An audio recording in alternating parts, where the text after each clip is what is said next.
Shalom, saudaraku, selamat pagi.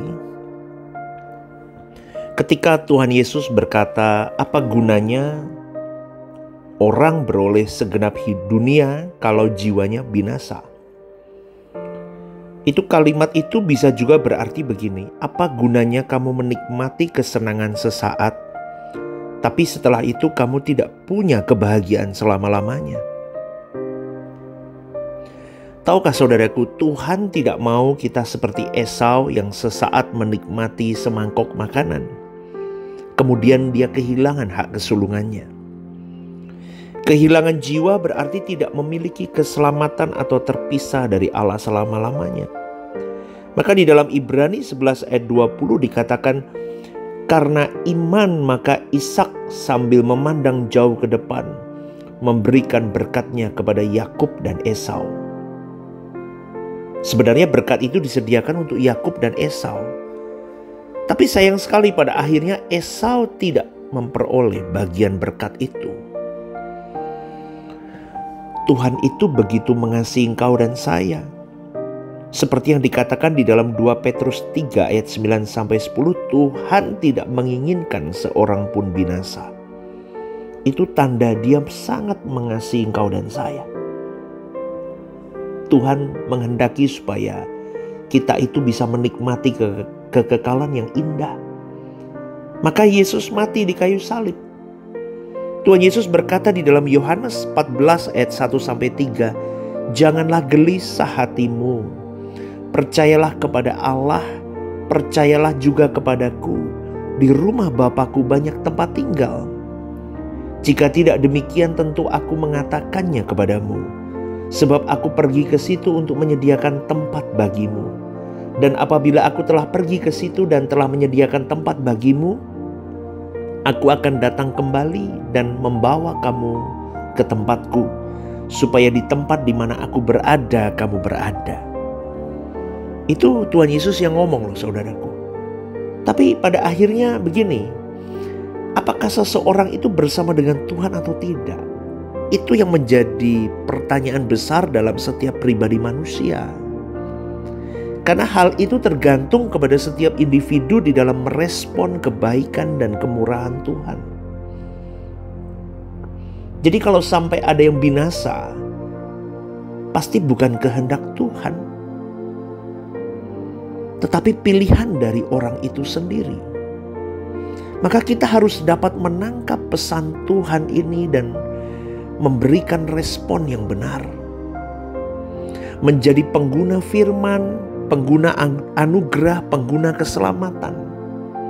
Sebab ini tidak bisa terjadi secara automatically. Tidak hanya di dalam pikiran bahwa aku yakin pada Yesus, percaya kepada Yesus, Dia juru selamat. Tetapi harus di dalam tindakan yang nyata, yang kita harus tunjukkan iman percaya kita itu. Percaya itu berarti menyerahkan diri, dan di dalamnya ada urusan aktivitas, relasi yang harus terbangun di dalam urusan tertentu antara Bapa dengan kita. Urusan apa yang kita miliki dengan Bapa? Coba tanya pertanyaan ini dijawab saudaraku. Urusan apakah yang kita miliki dengan Bapa?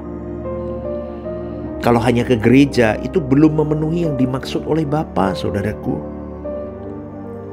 Jangan merasa puas dengan Anda ke gereja jadi pendeta, jadi aktivis, jadi pelayan Tuhan, jadi penyanyi di gereja. Jadi kalau kita berkata aku percaya, berarti kita harus masuk di dalam urusan dengan Bapa yang kita percayai. Aku percaya kepada Tuhan Yesus, berarti harus ada urusan dengan Yesus yang adalah Tuhan dan Juru Selamat kita. Kalau kita berkata aku percaya kepada Roh Kudus, lalu apa urusan kita dengan Roh Kudus? Jangan berkata itu urusan orang-orang yang suka ngeroh, yang karismatik, yang urusan yang pentakosta, urusan udah deh urusan Roh Kudus itu orang-orang yang ekstrim aja lah. Bukan, itu urusan kita semua. Pertanyaan yang harus direnungkan, apa urusan yang kita miliki dengan Bapa? Apa urusan yang kita miliki dengan Tuhan Yesus Kristus, Tuhan kita? Apa yang kita Urusan apa yang kita miliki dengan Roh Kudus yang kita percayai?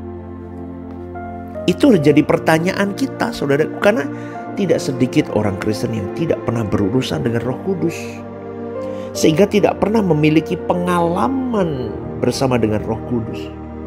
Mereka tidak pernah mengalami impartasi, tidak pernah mengalami sesuatu yang bisa merajut cintanya kepada Tuhan. Padahal Roh Kuduslah yang mengingatkan segala sesuatu. Yang dikatakan begini, Roh Kudus akan menuntun kamu kepada segala kebenaran. Ia akan mengingatkan kepadamu segala sesuatu yang aku katakan. Coba saudaraku, itu firman Tuhan yang berkata loh. Semua dosa diampuni kecuali menghujat Roh Kudus. Wah, betapa mengerikan saudaraku. Karena menghujat Roh Kudus bukan hanya menunjukkan suatu perbuatan, tetapi menunjuk suatu keadaan ketika seseorang tidak dapat lagi merespon pekerjaan Roh Kudus. Loh, kenapa pastor gak bisa merespon pekerjaan Roh Kudus? Karena ditolak terus. Karena manusia terus menolak pekerjaan Roh Kudus di dalam hidupnya. Sampai di level di mana alarm Roh Kudus itu mati dan tidak mendengar lagi manusia itu. Tidak mendengar lagi suara Roh Kudus karena dimatikan setiap saat. Dan ketika suara Roh Kudus itu mati dalam hidup seseorang, maka seseorang itu tidak bisa menerima penggarapan Roh Kudus. Orang yang tidak bisa lagi menerima penggarapan Roh Kudus adalah orang yang tidak memiliki kesempatan sama sekali. Dan orang yang terus berjuang mematikan suara Roh Kudus dalam hidupnya, dia sedang menghujat Roh Kudus. Karena dia tidak bisa menjadi partner kerja untuk menyelesaikan pekerjaan Allah. Saudaraku, Bapa dan Tuhan Yesus diwakili oleh Roh Kudus. Roh Kudus itu adalah rohnya Bapa, roh Allah di dalam kehidupan. Maka orang yang tidak memiliki doa pribadi, hubungan intim dengan Tuhan, tidak dapat mengerti Roh Kudus. Karena tidak pernah mendengar Roh Kudus, tidak punya pengalaman bersama dengan Roh Kudus. Sehingga khotbah yang didengar hanya akan ada di pikiran, kemudian dia lenyap begitu saja. Betul saudaraku. Seharusnya Roh Kudus yang mengingatkan kau dan saya. Semua yang kita dengar akan diingatkan. Di dalam konteks pergumulan yang kita alami. Misalnya kalau firman Tuhan mengatakan kasihilah musuhmu, ampuni dia. Maka kita harus bertemu musuh kita. Ketika kita bertemu dengan musuh kita, Roh Kudus akan mengingatkan, kasihilah musuhmu. Firman itu menjadi daging, menyatu dalam jiwa kita. Firman menjadi kehidupan kita. Amin saudaraku. Tuhan memberi kita kesempatan. Maka jangan pernah sia-siakan waktu itu. Waktu itu berharga saudaraku. Karena seringkali manusia yang namanya orang Kristen itu lupa bahwa tiap hari hidupnya itu menghujat Roh Kudus. Dia matikan suara. Betul saudara, tidak mau respon pekerjaan Tuhan, tidak mau responnya. Aduh, keadaan yang dimana mereka sudah bebal, sudah biasa dengar kata-kata rohani dan jadi kebiasaan yang sudah akhirnya kebal. Ya. Hatinya sudah mengeras sirosis, ya, sudah mengeras hati spiritualnya sama Tuhan. Maka kalau Tuhan memberi kita kesempatan, kalau kita berhasil, firman itu menjadi diri kita sendiri. Jadi tidak heran kalau Alkitab berkata, hidupku bukan aku lagi, tapi Kristus yang hidup di dalamku. Tapi orang tidak pernah bergaul dengan Roh Kudus, tidak pernah berdoa, maka tidak pernah mendengar suara Roh Kudus. Ketika kita berkata, aku percaya kepada Allah, berarti kita sedang berurusan dengan sang pemilik hidup itu. Berurusan dengan Bapa itu, saudara. Urusannya adalah harus dikembalikan ke rancangan Allah semula. Itu loh saudaraku. Ketika kita beriman kepada pribadi Tuhan kita yang mulia, Tuhan Yesus Kristus, berarti kita sedang berurusan dengan dia, bahwa aku mau seperti Engkau Tuhan. Juntrungnya kembali kemana? Kembali ke rancangan Allah semula. Ketika aku berkata aku mau berurusan dengan Roh Kudus, berarti kita berurusan dengan arti apa? Roh Kudus tolonglah aku, mampukan aku, beri aku kekuatan, beri aku penghiburan di dalam aku menjalani hari-hari hidup. Juntrungannya apa? Untuk aku bisa kembali ke rancangan Allah semula. Karena untuk menuju ke rancangan Allah semula itu menyakitkan. Jalan yang harus kutempuh adalah via dolorosa. Jalan salib. Menyalipkan dagingku, menyalipkan egoku, menyalipkan harga diriku, menyalipkan kesombonganku, menyalipkan manusia lamaku. Kalau aku pakai kekuatanku sendiri, aku tidak mampu. Kalau aku pakai kekuatanku sendiri, aku meleset. Maka aku butuh Engkau, Roh Kudus, menuntun aku. Itu loh saudaraku. Ngerti gak sih? Itulah kekristenan. Kadang saya ngomong begini di mimbar-mimbar, susah orang untuk mengikutinya. Memang sulit sih. Bahkan bisa saya katakan sampai di titik mustahil. Tapi tidak ada yang mustahil bagi Tuhan. Maka andalkan Tuhan. Semuanya tidak mustahil. Tapi kalau engkau mengandalkan dirimu sendiri dengan kekuatanmu sendiri, dengan kemampuanmu sendiri, itu mustahil. Pasti meleset. Amin saudaraku.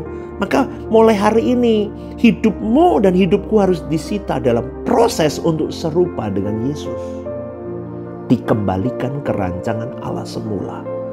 Rancangan Allah semula itu gambarannya hidupnya Yesus. Maka kita harus investasi waktu. Investasi perhatian yang benar-benar serius. Pelayanan di gereja aja gak serius. Gimana mau serius hidup seperti Yesus? Gak mungkin saudaraku. Itu loh orang Kristen itu. Ditugasin pelayan. Saya gembala saudaraku. Saya lihat kadang di gereja gitu ya. Saya lihat orang-orang mau ambil tugas tapi gak mau kerjain serius. Padahal kalau Anda sudah ambil part di dalam apapun, bukan hanya di gereja deh, di pekerjaan, di rumah tangga, harusnya serius. Segenap hidup buat Tuhan. Bener gak?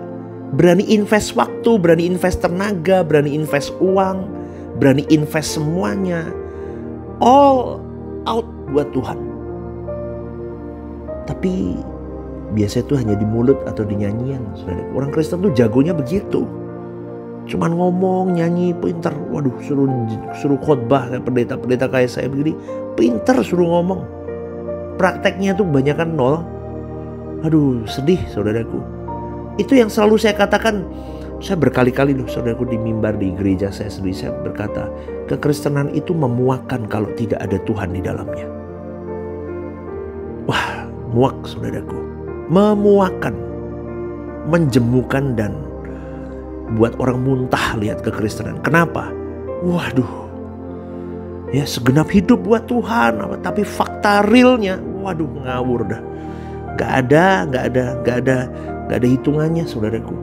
Maka ayo belajar untuk seperti Yesus.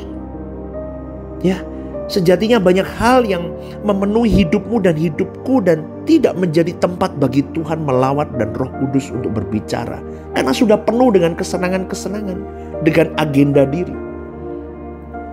Kita sering berada di tempat yang Roh Kudus tidak bisa hadir. Kita tidak menyediakan ruangan dan waktu untuk Roh Kudus berurusan dengan kau dan saya. Percayalah saudaraku bahwa kita akan senang dan bahagia bersama dengan Tuhan. Melalui apapun yang Tuhan berikan kepada engkau dan saya. Jadi ingat, jangan mendesain, jangan membuat sesuatu menjadi kebahagiaanmu sendiri. Karena Tuhan mau berurusan dengan kita secara pribadi. Kalau kau buat sesuatu untuk kesenanganmu, Tuhan cemburu dengan hal itu. Ada saat-saat yang Tuhan mau ada perjumpaan pribadi dengan kita. Artinya saudaraku, tidak seorang pun hadir di situ. Apapun, siapapun, kecuali kita dan Tuhan itu sendiri. Renungkan ini. Stop menghujat Roh Kudus. Jadilah partner kerja Tuhan yang indah dimulai hari ini. Selamat merenungkan dan Tuhan memberkati.